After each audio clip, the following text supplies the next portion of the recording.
ஓம் நமச்சிவாய. திருச்சிற்றம்பலம். சிவாய நமக. கடவுளுக்கு நீ பயப்பட தேவையில்லை. கர்ம வினைகளுக்கு மட்டும் நீ பயந்தால் போதும். ஏனென்றால் கடவுள் நான் உன்னை மன்னித்து விடுவேன்.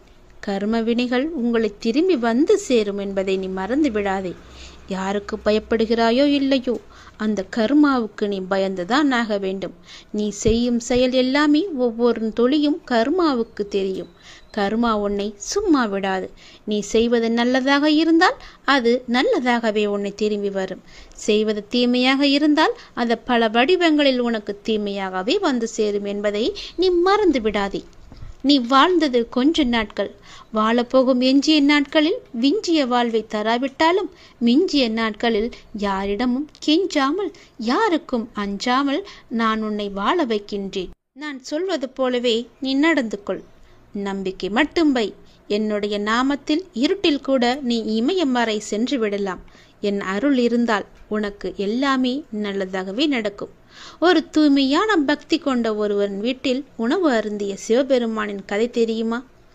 சுவாமிக்கு நைவேத்தியம் படைப்பது பொதுவாக இருந்தாலும் சில ஊர்களில் சுவாமிக்கு படைக்கப்படும் நைவேத்தியம் பொது நியதியை மீறியதாகவே இருக்கும். அது குறித்த வரலாறு கதைதான் இது. கஞ்சனூர் என்னும் திருத்தலத்தில் அடியார் ஒருவர் வாழ்ந்து வந்தார். அவர் சுவரைக்கொடி ஒன்றை நட்டு வளர்த்தார். நின்றாலும் நடந்தாலும் செயல் புரிந்தாலும் சிவபெருமானை அவர் மறந்ததே இல்லை அந்த அடியார். அதனால் நன்கு வளர்ந்து காய்க்க துவங்கியது சுரைக்கொடி. தினமும் அக்காய்களை பறித்து சிவபெருமானுக்கு படைத்த பின் அதை சமைத்து அடியார்களுக்கு அன்னமிடுவார். இதன் காரணமாக அவரை சுரைக்குடையான் என்றே அழைத்து வந்தனர். நாலா வட்டத்திலும் மெல்ல காய்ப்பு குறைந்து ஒரே ஒரு காய் மட்டும் இருக்கவே அது விதைக்காக இருக்கட்டும் என்று விட்டுவிட்டார் சுரைக்குடையான். ஒரு நாள் சுரைக்குடையான் வெளியே சென்றிருந்த நேரத்தில் அடியவரை போல வேடமிட்டு அவரது வீட்டிற்கு வந்தார் சிவபெருமான். அவரை வரவேற்று உபசரித்தார் சுரைக்குடையாரின் மனைவி. அப்போது அடியவர் உருவில் இருந்த சிவபெருமான், அம்மா, எனக்கு சுரைக்காய் என்றால் மிகவுமே பிடிக்கும். கொடியில் உள்ள காயை பறித்து எமக்கு சமைத்து போடு என்றார். அவரது மனைவியோ அது விதைக்காக விடப்பட்டிருக்கிறது. என்னுடைய கணவர் வெளியே சென்றிருக்கிறார், வந்துவிடட்டும் என்றாள் சுரைக்குடையாரின் மனைவி. சிவபெருமான் விடுவாரா? அவர் வரும்போது வரட்டும். சுரைக்காய் விதைக்காக விடப்பட்டதாக சொன்னாயல்லவா, அதில் பாதியை எனக்கு சமைத்து போட்டுவிட்டு மீதியை நீ விதைக்காக வைத்துக்கொள்ளேன் என்றார். இந்த இக்கட்டான சூழ்நிலையில் வேறு வழி இல்லாமல் சுரைக்காயை பறித்து சிவபெருமான் சொன்னபடியே சமைத்து உணவிட்டார் சுரைக்குடையான் மனைவி. உண்டு முடித்து வாழ்த்தி விடை பெற்றார் அடியவர் உருவில் வந்த சிவபெருமான். சற்று நேரத்தில் வீடு திரும்பிய சுரைக்குடையான் சுரைக்காய் பாதியாக அறிந்து இருப்பதை பார்த்து மனைவியிடம் கேட்க, அடியார் ஒருவர் பசியோடு வந்தார். சுரைக்காயை பார்த்து அதை சமைத்து போடுமாறு கேட்டார். நான் விஷயத்தை சொல்லியும் பாதி விதைக்காக இருக்கட்டும், மீதியை எனக்காக சமைத்து கொடு என்றார். வேறு வழியே எனக்கு தெரியவில்லை, அப்படியே செய்தேன். சாப்பிட்டு அவர் போயும் விட்டார் என்று நடந்ததை கூறினாள். சுரைக்குடையானுக்கோ கோபம் தாங்கவில்லை. விதைக்காக விடப்பட்டதை அறிந்த உனக்கு தண்டனை கொடுத்தே தீருவேன் என்று சொன்னதோடு தண்டிக்கவும் முற்பட்டார். சிவபெருமானை எண்ணி முறையிட்டு புலம்பினார் அவர் மனைவி. அப்போது அசிரியாக, அன்பனி, தூய்மையான பக்தி கொண்ட உனக்காகவே யாம் அடியாராக வந்து உன் இல்லத்தில் அமுது உண்டோம். உனக்கும் உன் மனைவிக்கும் இனி பிறவி கிடையாது. யாம் முக்தியை அளித்தோம் என்று கூறி அருள் புரிந்தார் சிவபெருமான். சுரை என்ற சொல்லுக்கு 13 அர்த்தங்கள் உள்ளன. அவற்றில் ஒன்றுதான் அமுதம். அன்று முதல் கஞ்சனூர் கோவிலில் சுரைக்காய் நைவேத்தியம் செய்யப்படுகிறது. சில கோவில்களில் நைவேத்தியம் வேறுபாடாக இருப்பதற்கான காரணத்தை சொல்லும் இக்கதை அடியாருக்கு அன்னமிடுவதன் பெருமையையும் இறைவனின் கருணையையுமே வெளிப்படுத்துகிறது. கடவுள் இல்லை என்று சொல்பவர்களுக்கு நீங்கள் சொல்லுங்கள், உங்கள் விரலின் மேல் பாகம் கூட சிவலிங்கத்தின் அம்சம் என்றும், உணவில் ஒதுக்கி வைக்கும் கருவேப்பிலை கூட லிங்க வடிவம் என்றும், கடவுள் நம்முடன் எல்லா வடிவங்களிலும் இருக்கிறார் என்று அவர்களிடம் சொல்லுங்கள். எங்களுக்கு துணையாக அந்த சிவன் அப்பன் இருக்கிறார் என்று உங்கள் நெஞ்சை நிமிர்த்தி சொல்லுங்கள். நான் சிவன் பிள்ளை என்று உங்கள் நெஞ்சை நிமிர்த்தி சொல்லுங்கள். கர்வமாக சொல்லுங்கள், நாம் அனைவருமே சிவனின் பிள்ளைகள் என்பதில் பயமே கொள்ளக்கூடாது, அஞ்சவும் கூடாது. நம்பிக்கையோடு சிவன் பிள்ளை என்று தைரியமாக சொல்லுங்கள். சங்கட மேகங்கள் கலைந்து சுப மழை பொழிந்து நாற்றாக நான் எழுந்திட, பயிராக என் பக்தி நிமிர்ந்திட, கதிர்களாக உன் அற்செல்வங்கள் என்னை நினைந்து அறுவடை செய்யாத ஆனந்த பயிராக புது வாழ்வு நான் பெறவே அனுதினமும் ஆண்டவா உனையே நான் வேண்டுகிறேன். என் பிரார்த்தனையும் நான் கொள்வேனா? எனையாளும் பரமேசா, திருச்சிற்றம்பலம் ஈசனே, எல்லாம் வல்ல இறைவனே, என் நாட்டவர்க்கும் இறைவா, என் துடிப்புகள் எல்லாம் நீதான். என் இதயத்தின் துடிப்பும், என் ஆசையின் துடிப்பும், என் நினைவின் துடிப்பும், என்னுடைய மனதின் துடிப்பும், என் கனவின் துடிப்பும், என் சிந்தனையின் துடிப்பும், என் அன்பின் துடிப்பும், உனக்கான பக்தியின் துடிப்பாகவே நான் இருக்கிறேன் ஈசா. நான் கண்டதும் நான் கேட்டதும் நீ அல்லவா? நான் கண்டதும் கொண்டதும் நீ அல்லவா எம்பெருமானே? உன்னுடைய வாக்கும் செயலும் சீரற்று தடமாறிய என் வாழ்வில் நேர்கொண்டு சென்றதே என் நேசனே. நீ பூசும் அரிதாரமெல்லாம் நான் கண்ட அவதாரம் அல்லவா? நான் வணங்கும் என் இனிய ஈசனே, நீலம் கண்ட திருநீலக்கண்டனே, திருநீறு பூத்த திருச்சிற்றம்பலத்தானே, உயிர்களுக்கு சொல்லும் பாடமல்லவா? முடி சார்ந்தே இருந்தாலும் முடிவில் பிடி சாம்பல் என்று அறமும் நெறியும் கொண்டு நீ சொல்லும் பாடமல்லவா? வேடதாரியான வேதநாயகா, அன்பே சிவமென இருகரம் நான் கூப்பி நின் பாதம் பணிந்தேன். என் சித்தமெல்லாம் நீ எனக் கண்டேன், என் சிந்தையெல்லாம் நீ எனக் கொண்டேன். நீ யாடும் நாடகத்தில் நானும் ஓர் பாத்திரமென, பிறப்போடு பிறந்த இறப்பும் நான் பெற்ற பின்னும் கர்மம் கழித்து பிறவியில்லாது ஆயினும் என் கூடு கொண்ட ஆன்மாவும் உன் திருவடி பெருவடியே வலம் வர கருணையும் புரிவாயே. என் நெஞ்சம் கொண்ட மன்னவனே, திருச்சிற்றம்பலம் ஈசனே, ஐயன் ஈசன் அருளோடு நாம் நலமோடு இருப்போம். கருப்பும் வெள்ளையுமான என் வாழ்க்கையை சிவபக்தி என்னும் வர்ணம் கொண்டு வண்ணங்கள் பல பூசி என்னை ஒளிமிளர செய்த என் நிறைவா, இதுவரையில் விதியின் சாரலில் முளைத்தேன் என்று நினைத்திருந்தேன். பின்பே அறிந்தேன் உன் கருணை மலையில் விழுந்தேன் என்று. விளைந்ததும் நிற்கின்றேன், பிழைத்தும் நிற்கின்றேன், சிரம் தாழ்த்தி கரம் கூப்பி உன் அருளை எண்ணி. முன்பெல்லாம் என் விழி நீரில் முகம் கழுவிய நான் இப்போதெல்லாம் உன் கருணை மலையில் வாழ்க்கையை கழுவுகின்றேன். இறைவா எம்பெருமானே, உள்ளங்கால் தோள் தேய வரிசையில் நிற்கின்றேன், கையேந்தி நிற்கின்றேன், மண்டியிட்டும் கிடக்கின்றேன். கதிரவன் சுட்டெரித்து நாள் மெந்தாலும் காத்தே கிடக்கின்றேன் உன் ஆலய வாசலில். உன் திருவடி பதியும் நாளும் சொல்வாயோ எனையாளும் பரமேசா. திருச்சிற்றம்பலம் சிவனே நமக. எந்நாட்டவர்க்கும் இறைவா போற்றி, எந்நாட்டவர்க்கும் இறைவா போற்றி. நேற்று நடந்ததில் கவனத்தை சிதறவிடாமல் இன்று நடப்பதையில் கவனம் கொண்டால் நாளை நடப்பதெல்லாம் நலத்துடனும் வளத்துடனும் என்ற நம்பிக்கை கொண்டேன். அறம் தவறாது அவர் வழியில் நான் சென்றேன். அப்பன் ஈசன் அனைத்தையும் பார்த்து கொள்வான் என்ற நம்பிக்கையோடு நான் இருந்து கொண்டிருக்கிறேன். என் அப்பனின் ஈசன் அருளோடு நாம் நலம் வளம் பெற்று சீராக சிறப்பாக சந்தோஷமாக மகிழ்ச்சியாக எல்லாம் வல்ல இறைவனின் அருளோடு நாம் எப்பொழுதும் வாழ்வோம். பௌர்ணமி என்பது இறை வழிபாட்டிற்கு உகந்ததாகும். பௌர்ணமியில் பிறந்த குழந்தைகள் விசேஷமானவர்கள். பெரும்பாலும் அவர்களின் சிரசில் ராஜ சுழி இருக்கும். முதுகில் வட்டமாக ஒரு சுழியும் இருக்கும். இது பெரும்பாலான குழந்தைகளுக்கு இருப்பது சாகசம்தான். சாகசம் என்றாலும் ஆளும் திறன் படைத்தவர்கள் ஆவர். இருக்கும் இடத்தில் சிறப்பு மிக்கவர்களாக திகழ்வார்கள். அவர்களுக்கென்று தனி வசீகர தோற்றம் இருக்கும். பலரது மனதை கவரும் தன்மை இயல்பாகவே இருக்கும். அவர்கள் சிவசக்தியின் அருள் பெற்றவர்கள். பௌர்ணமி என்பது சந்திர பகவானின் வடிவம் என்ற போதிலும் அதுவே சக்தியின் ரூபம் என்றும் கூறப்படுகிறது. பௌர்ணமி தினத்தன்று சிவ வழிபாடு செய்வது மிக சிறப்பு. அதே சமயம் 3ஆம் பிறை வழிபாடு செய்வது ஒரு மனிதனுக்கு பிறவி பிணியை நீக்கி பிறவியில்லா பெரும் வாழ்வை தருவதாகும். 3ஆம் பிறை வழிபாடு என்பது மிகவும் விசேஷமாகும். பௌர்ணமி வழிபாடு என்பது இறை வழிபாட்டிற்கு உகந்த தினமாகும். சகல யோகங்களையும் தரும் வழிபாடே பௌர்ணமி வழிபாடாகும். பௌர்ணமி அன்றுதான் அமிர்த கலசம் பொங்கி வழியும் தினமாகும். அமிர்தம் என்பது அழியா தன்மை ஏற்படுத்தக்கூடியதாகும்.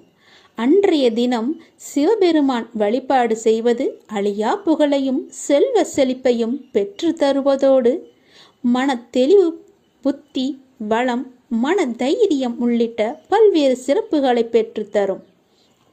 பௌர்ணமி தினத்தன்று காலை மாலை இருவேளையும் சிவபெருமானுக்கு பூஜை செய்து அபிஷேக ஆராதனை செய்வது மிகவுமே விசேஷமாகும். ஒவ்வொரு மனிதரும் ஒரு வேளையாவது கோவிலுக்கு சென்று வழிபாடு செய்ய வேண்டும். அவ்வாறு வழிபாடு செய்ய முடியாதவர்கள் மனதார சிவனை நினைத்து இரவு பொழுதில் சந்திர தரிசனம் செய்து பிரார்த்தனை செய்து கொண்டால் மிக நல்லது. அவர்களுக்கு மட்டுமல்ல, அவர்களுடைய குடும்பத்திற்குமே நல்லது. அவர்களுடைய வாரிசுகளுக்கு மிகவுமே நல்லது. செல்வ செழிப்போடு நிம்மதியாகவே வாழ்வார்கள். நல்லது நடக்கும். நல்லது நடக்கும் நாளும் கோளும் துணை இருக்கும். நமச்சிவாய என்ற நாமத்தை உச்சரித்தால் நன்மைகள் தானே வந்து சேரும்.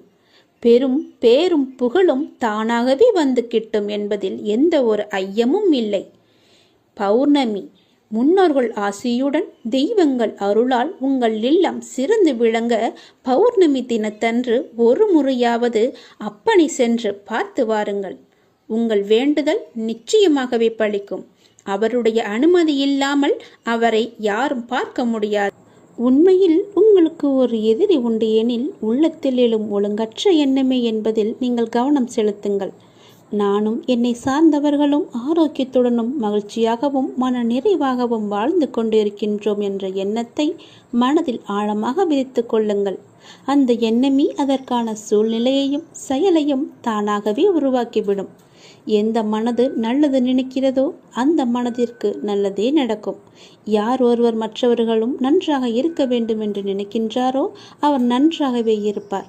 இதை பின்பற்றினால் உங்களுடைய வாழ்க்கை சிறப்பாக மலரும்.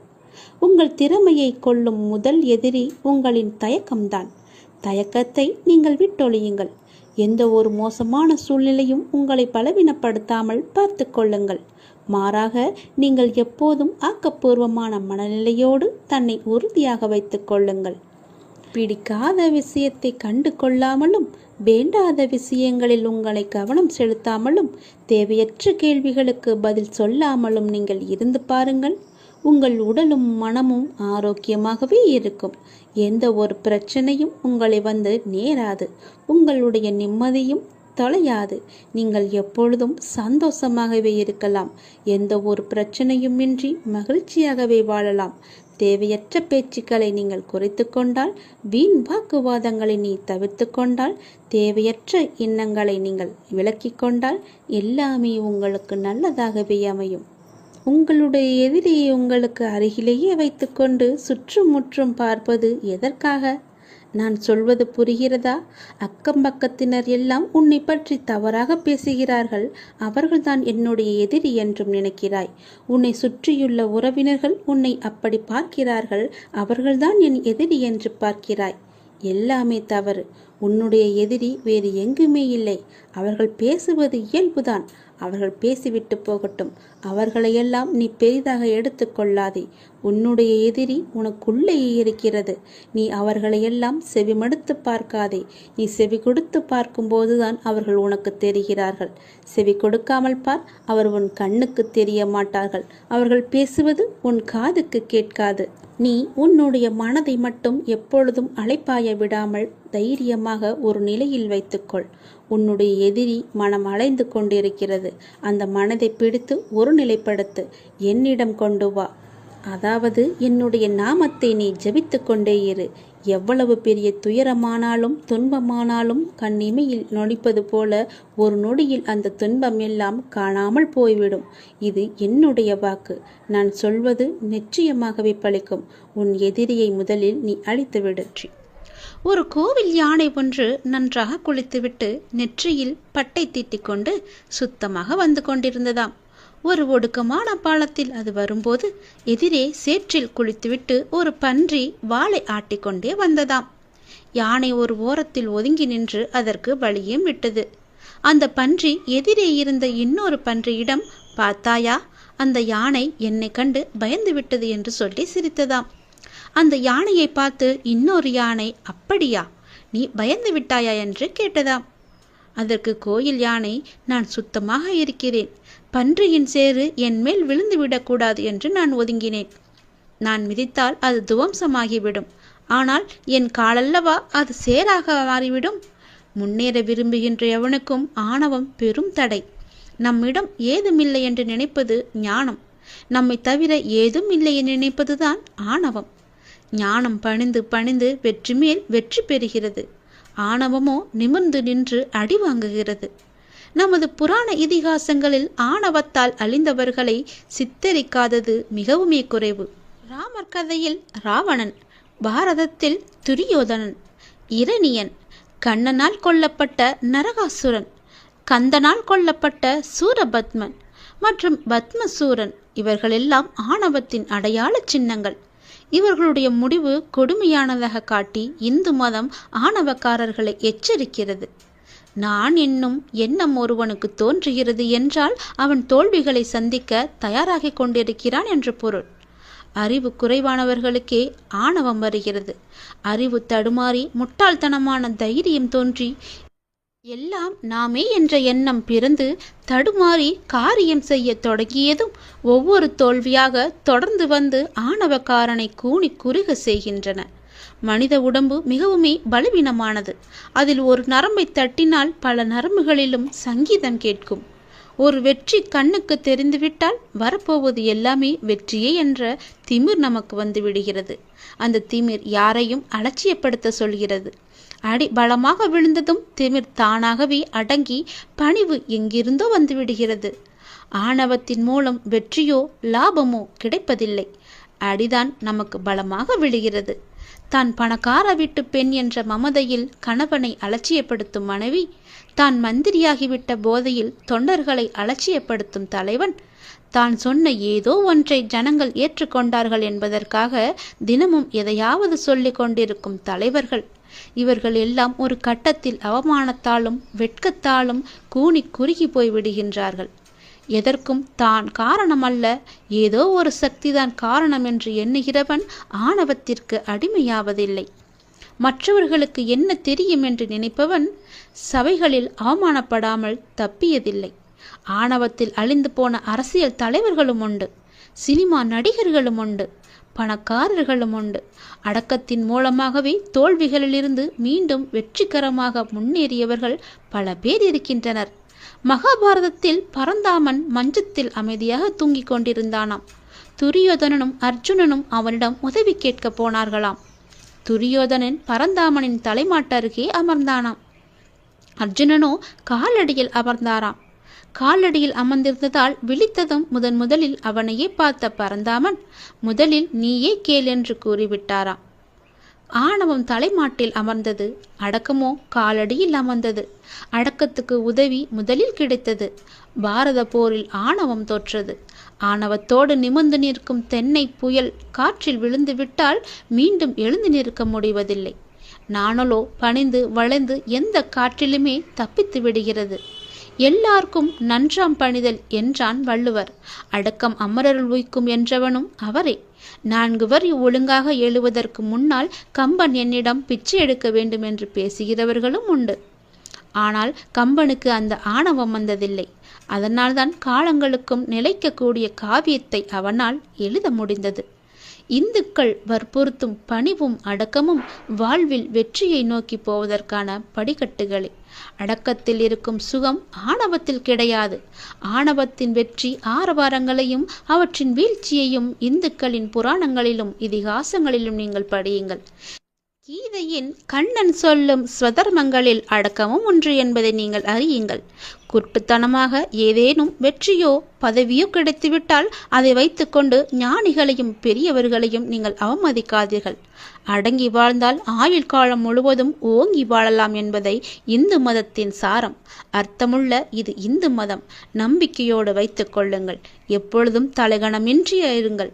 ஆணவம் எப்போதும் நம் காலுக்கு கீழே இருக்க வேண்டும். ஆணவத்தை நம் தலைக்கு மேலே ஏற்றக்கூடாது. நம்முடன் எப்பொழுதுமே இறைவன் நீக்கமற நிறைந்திருப்பார்.